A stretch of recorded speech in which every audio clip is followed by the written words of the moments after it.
The Great Evacuation. The refugees arrive. Captain Sarah Chen stood on the bridge of the UES Phoenix, watching her screens with growing amazement. In her 15 years of deep space exploration, she had never seen anything like this.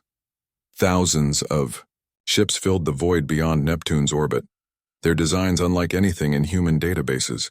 Some looked like living coral formations, others resembled crystalline spires, and many defied description entirely. "Captain, we're receiving a transmission on all frequencies," reported Lieutenant Johnson from the communication station. It's from hundreds of different sources simultaneously." Sarah straightened her uniform. "Put it through."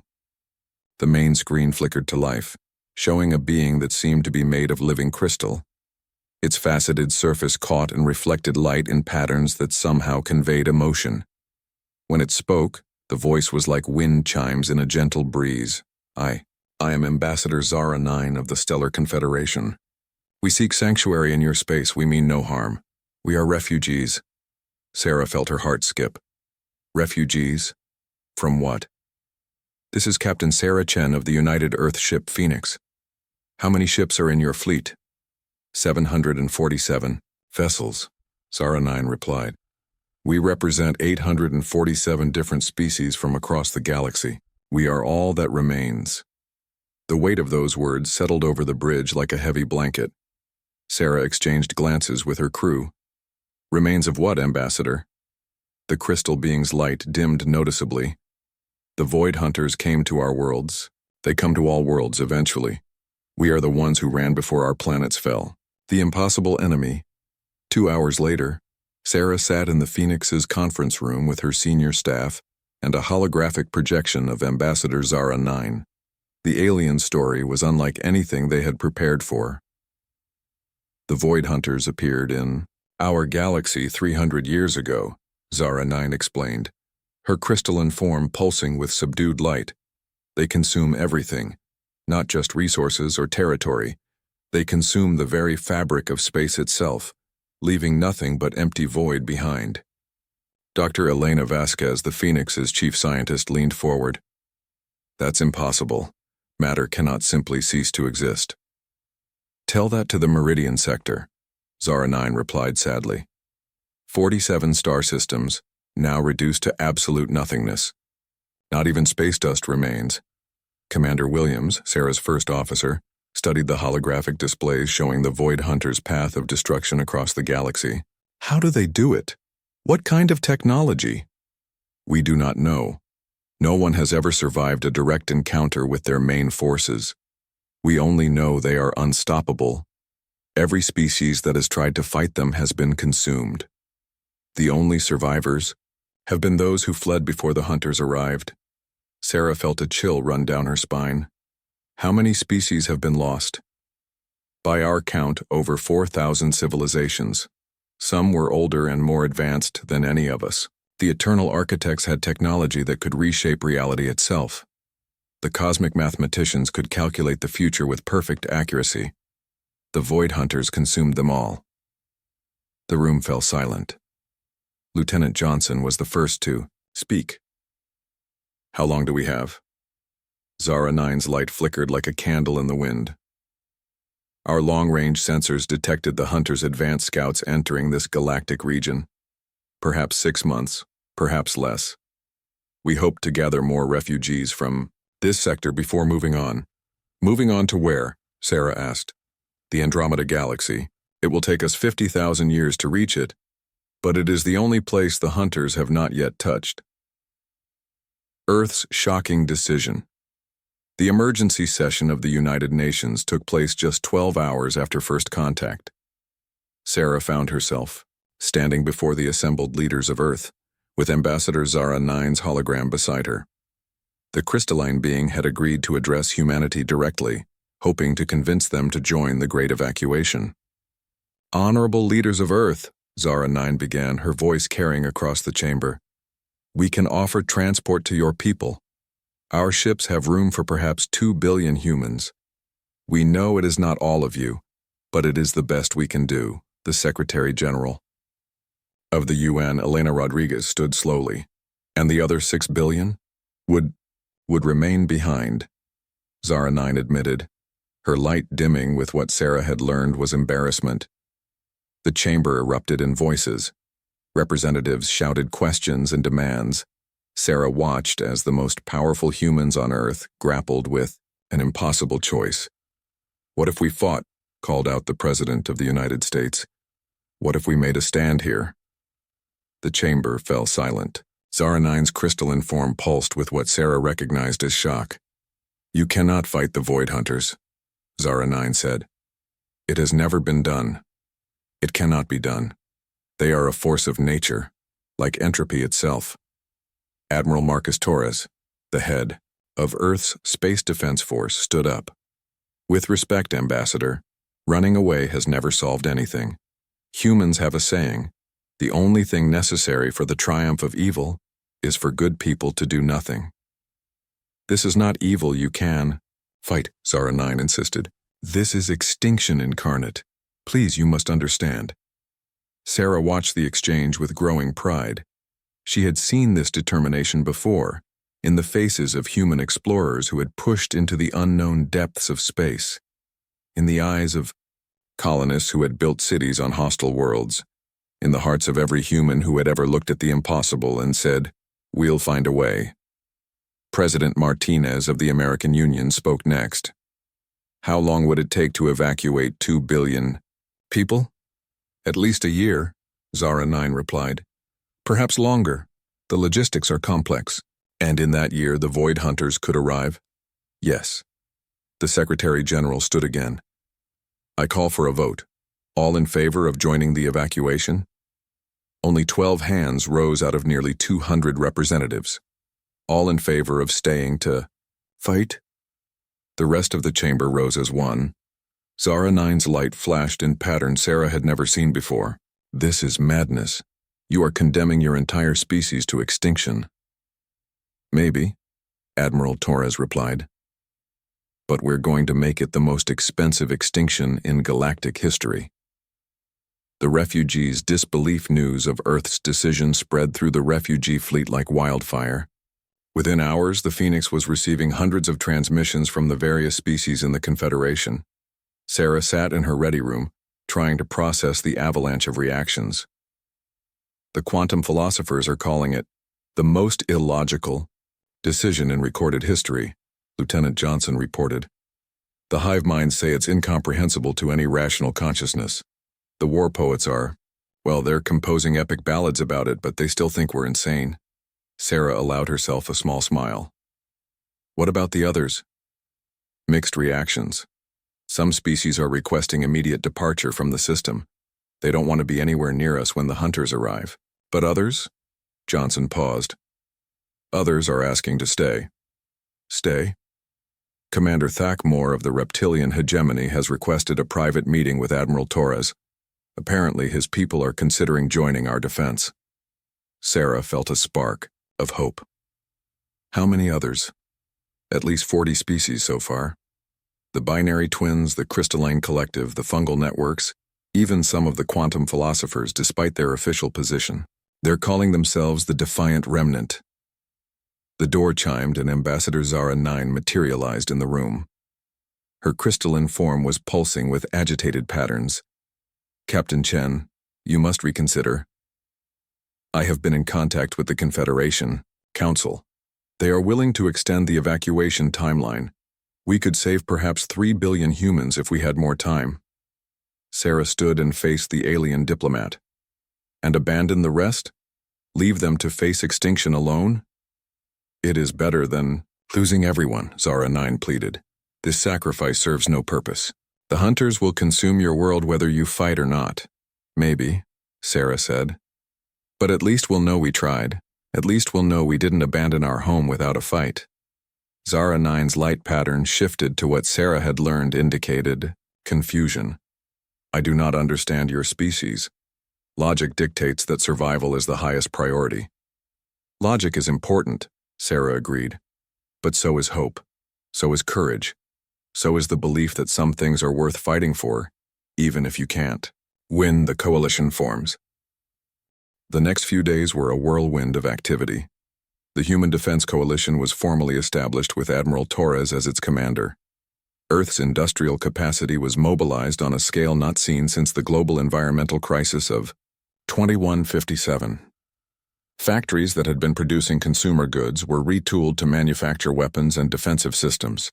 But the most surprising development was the growing number of alien species choosing to stay and fight. The Defiant Remnant had grown to include nearly 100 different civilizations, each bringing their unique technologies and perspectives to humanity's desperate cause. Sarah found herself serving as a liaison between the human and alien forces, helping to coordinate the unprecedented cooperation. She stood in the newly constructed command center buried deep beneath the Rocky Mountains, watching as beings from across the galaxy worked side by side with human engineers and scientists. "The metallic symbionts are offering to upgrade our defensive platforms," reported Dr. Vasquez. "Their biomechanical integration could increase our firepower by 300%. The Psionic Collective wants to establish a warning network," added Commander Thakmore, his reptilian features showing what Sarah had learned was determination. "They can sense the hunters' approach from several light years away." Admiral Torres nodded grimly. "Every advantage helps. What about the evacuation fleet?" "Most of the Confederation ships have departed," Sarah reported. "Ambassador Zara 9 is staying with a small diplomatic vessel, but the rest are heading for the Galactic Rim. They want to put as much distance as possible between themselves and the hunters." "Can't say I blame them," Torres said. "But I'm glad we're not alone in this." The door to the command center opened and Ambassador Zara 9 entered, her crystalline form reflecting the light from dozens of alien technologies. She had remained on Earth despite the Confederation's departure, claiming she needed to witness the outcome of this unprecedented decision. "Ambassador," Sarah greeted her. "Any word from the Confederation fleet?" Zara 9's light patterns were subdued. "They have reached the galactic perimeter. Long-range sensors show no sign of void hunter activity in that region. They are safe for now." "And the hunters?" "Still advancing. Our scouts report they have consumed the outer rim colonies. They are moving toward the inner systems." The room fell silent. Everyone knew what that meant. The outer rim colonies were humanity's most distant settlements, established only 50 years ago. The hunters were moving faster than expected. "How long?" Admiral Torres asked. 3 months, perhaps 4, Zara 9 replied. "The advanced scouts will arrive first within weeks." Torres nodded grimly. "Then we'd better be ready." The unthinkable preparation. The weeks that followed were unlike anything in human history. Earth's 12 billion people worked with a unity and purpose that transcended all previous conflicts and divisions. The old boundaries between nations, corporations, and ideologies dissolved in the face of extinction. Sarah spent her days traveling between the orbital defense platforms being constructed around Earth and the numerous alien settlements that had been established on the Moon and Mars. Each species in the Defiant Remnant had contributed something unique to the defense effort. The quantum philosophers, despite their official position that the fight was futile, had provided technology that allowed human computers to process information at previously impossible speeds. The hive minds had created a communication network that linked every defensive position in the solar system. The war poets had done something even more valuable. They had created songs and stories that kept morale high among both human and alien forces. "It's remarkable," Dr. Vasquez told Sarah during one of their planning sessions. "We're seeing cooperation on a scale that shouldn't be possible. Hundreds of different species, each with their own biology, psychology, and culture, all working toward the same goal." "Survival is a powerful motivator," Sarah replied, watching through the station's viewport as a massive alien vessel docked with the orbital platform. "But it's more than that. I think we've given them something they hadn't had in a long time." "What's that?" "A reason to stop running." The alien ship was one of the Binary Twins vessels, its dual-hulled design allowing it to phase in and out of normal space. Sarah had learned that the Binary Twins were perhaps the most advanced species in the Defiant Remnant, masters of dimensional physics. Their decision to stay and fight had influenced many other species to do the same. Captain Chen, came a voice from the communication system. It was Commander Thakmore, speaking from the command center on Earth. We have an update from the Psionic Collective. Sarah activated her personal communicator. Go ahead, Commander. The Hunter's advanced scouts have been detected at the edge of the system. They're moving toward the outer planets. Sarah felt her heart rate increase. How many? Approximately 50 vessels. The psionics describe them as voids in space itself. They're unlike anything we've prepared for. Understood.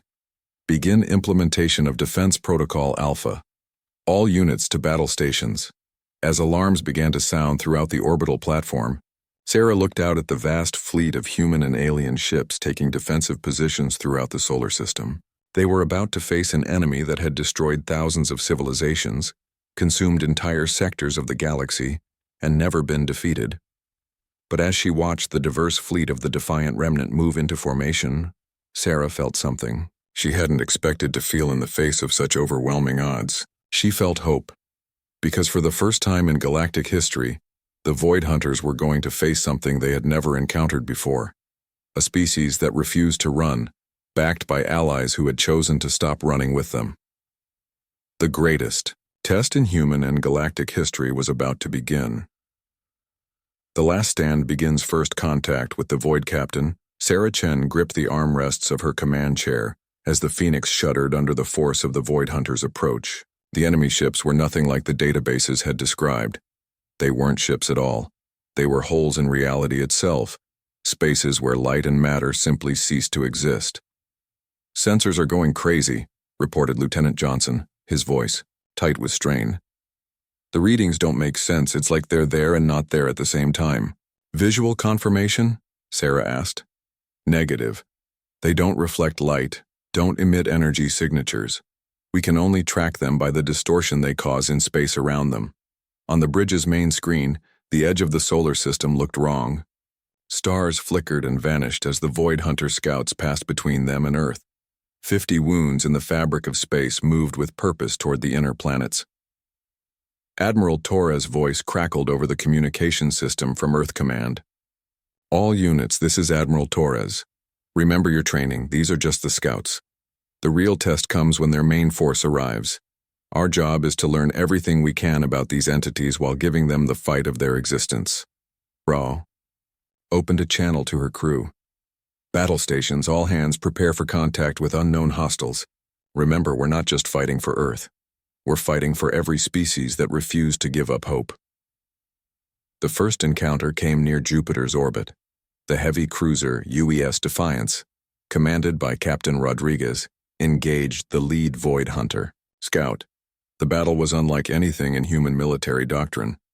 The Defiance is reporting that conventional weapons are having no effect, Lieutenant Johnson reported. Energy beams pass right through the targets. Missiles detonate but cause no apparent damage. Sarah watched the tactical display with growing concern. The Defiance was one of Earth's most advanced warships, equipped with the latest technology provided by the Defiant Remnant. If it couldn't damage the Void Hunters, what could? Wait, Johnson said, his voice filled with excitement. Captain Rodriguez is reporting something.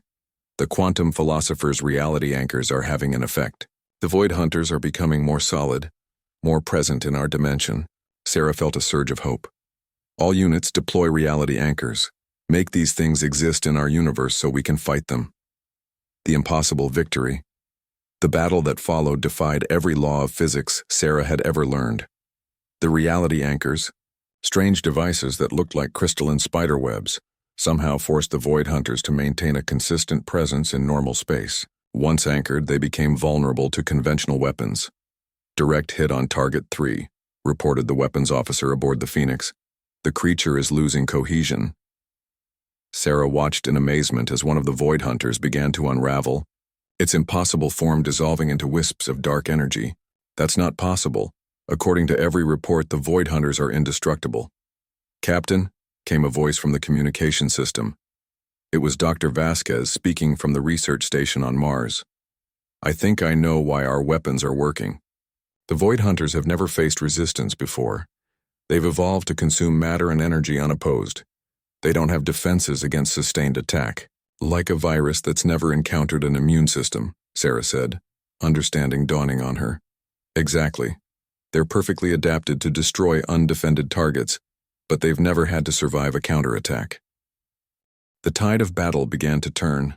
Human and alien ships working in perfect coordination, using the reality anchors to pin down the Void Hunters while pounding them with every weapon available. The binary twins' dimensional weapons proved particularly effective, trapping the creatures between dimensions where they couldn't phase out of existence. Within 6 hours, 47 of the 50 Void Hunter scouts had been destroyed. The remaining 3 retreated toward the edge of the solar system, moving faster than any human ship could follow. Let them go, Admiral Torres ordered. They need to report back to their main force. We want the Void Hunters to know that someone finally fought back. The Galaxy Watch's news of humanity's victory spread across the galaxy faster than light itself. The Psionic Collective's instantaneous communication network carried the impossible news to every corner of known space. For the first time in 3 centuries, the Void Hunters had been defeated. Sarah stood in the command center beneath the Rocky Mountains, watching as messages poured in from across the galaxy. The massive main screen showed communication channels from thousands of different species, all trying to understand what had happened. The Confederation Council is demanding a full report, Ambassador Zara 9 said, her crystalline form pulsing with patterns Sarah had never seen before. They do not believe the initial accounts. What about the other refugee fleets? Admiral Torres asked. They have stopped their retreat, Zara 9 replied, her voice filled with wonder. For the first time in centuries, they are not running. Some are even asking if they should return to help. Commander Thak Moore, his reptilian features showing what Sarah had learned was pride, stepped forward. The Hegemony High Command has authorized full military support. They are sending their remaining battle fleets to Earth. The quantum philosophers are recalculating their probability matrices, Dr. Vasquez reported. They say the mathematics of the universe have fundamentally changed. What was once impossible is now merely improbable. Sarah felt a mixture of pride and trepidation. They had won the first battle, but the real war was just beginning. The Void Hunters' main force was still coming, and it would be 1,000 times larger than the scout fleet. How long do we have? Sarah asked. The Psionic Collective estimates 6 weeks before the main force arrives, Zara 9 replied. But Captain Chen, you must understand. The scouts were nothing compared to what is coming. The main force includes the Harvester Titans, creatures the size of small moons. They consume entire star systems in hours. Admiral Torres nodded grimly. Then, we have 6 weeks to prepare for the fight of our lives. Every species that wants to survive needs to make a choice, keep running or stand with us. The Defiant Alliance, the weeks that followed, saw the greatest mobilization in galactic history. Species that had been fleeing for generations suddenly stopped and turned to face their pursuers. The Defiant remnant grew from 100 species to over 1,000 as word spread of humanity's victory. Sarah found herself aboard the flagship of the Binary Twins, a vessel that existed in multiple dimensions simultaneously. The ship's bridge was a marvel of advanced technology, with control surfaces that phased in and out of reality as needed. The reinforcements are arriving faster than we can coordinate them, reported Admiral Torres over the quantum communication link. The war poets have brought their entire civilization. The hive minds are contributing computational power we didn't know existed. Even some of the eternal architects have emerged from their hidden sanctuaries. Sarah looked out at the gathering fleet through the Binary Twins' multidimensional viewport. Ships from 1,000 different species filled the space around Earth, their designs ranging from elegant crystalline structures to massive organic vessels that looked like living creatures. It's incredible, she said to her alien hosts. 3 months ago, none of these species had ever heard of humanity. Now they're willing to fight alongside us against extinction itself.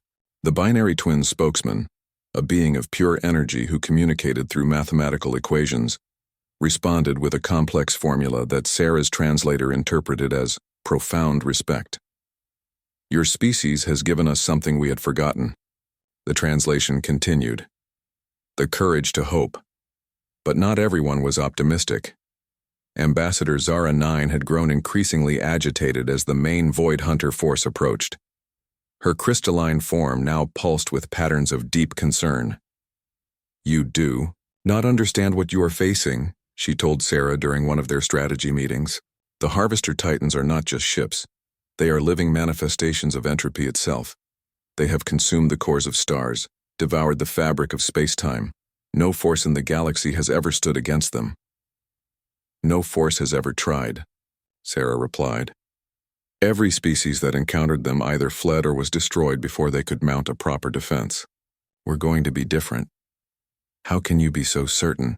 Sarah gestured to the tactical display showing the massive Allied fleet. "Because we're not facing them alone.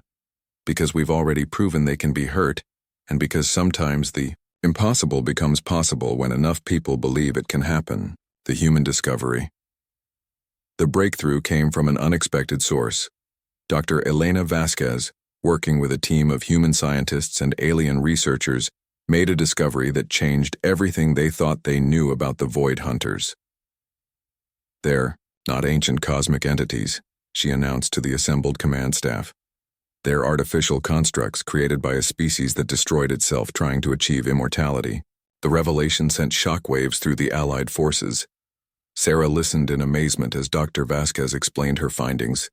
The Void Hunters were designed to preserve their creators by consuming and storing the essence of other civilizations, but the process was flawed. Instead of preserving life, they became instruments of pure destruction, consuming everything they touched while giving nothing back. "So they can be destroyed," Admiral Torres said. "More than that," Dr. Vasquez replied. "They can be reprogrammed. The original control codes are still embedded in their core programming. If we can access those codes, we might be able to turn them off entirely." Commander Thakmor leaned forward. "How do we access these codes?" "That's the problem," Dr. Vasquez admitted. "The codes are stored in the central command unit of the main force. We'd have to get inside the largest Harvester Titan and survive long enough to reprogram it." The room fell silent as everyone contemplated the implications. It was a suicide mission with the fate of the galaxy hanging in the balance. "I'll do it," Sarah said quietly. "Captain, you can't," Admiral Torres protested. "We need you here." "No," Sarah replied firmly. "You need someone who understands both human determination and alien technology. Someone who can work with the diverse species in our alliance. Someone who won't give up when the situation looks hopeless."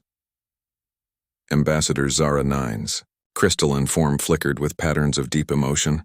"Captain Chen, in all my years of observing species face extinction, I have never seen anything like what your people have accomplished. You have turned a retreating galaxy into a fighting force.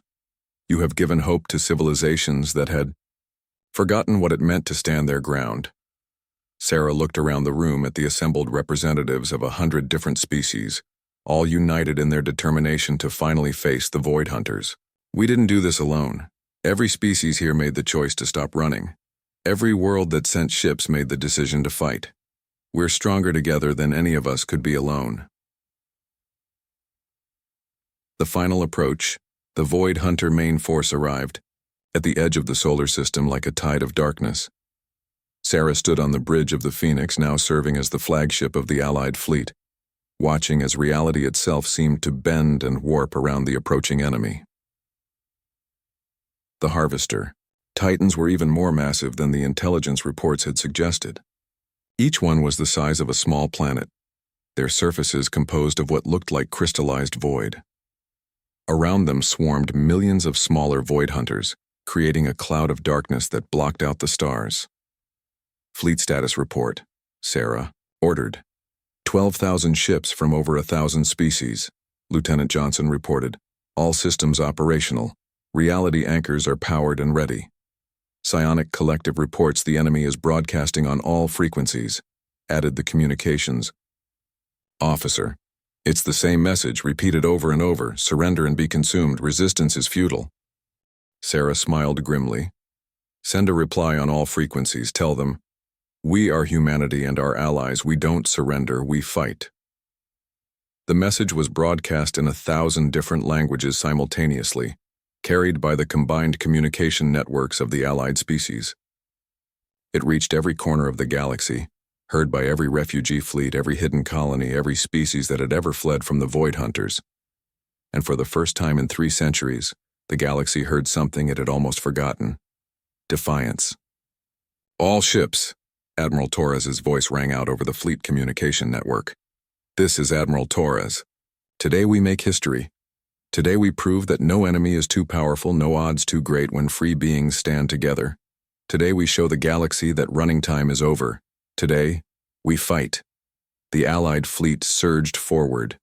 12,000 ships from 1,000 worlds, united in their determination to finally face the darkness that had terrorized the galaxy for centuries. Behind them, Earth's blue marble shone like a beacon of hope in the void. The greatest battle in galactic history was about to begin, and humanity had given the galaxy something it had almost lost forever: the courage to stand and fight.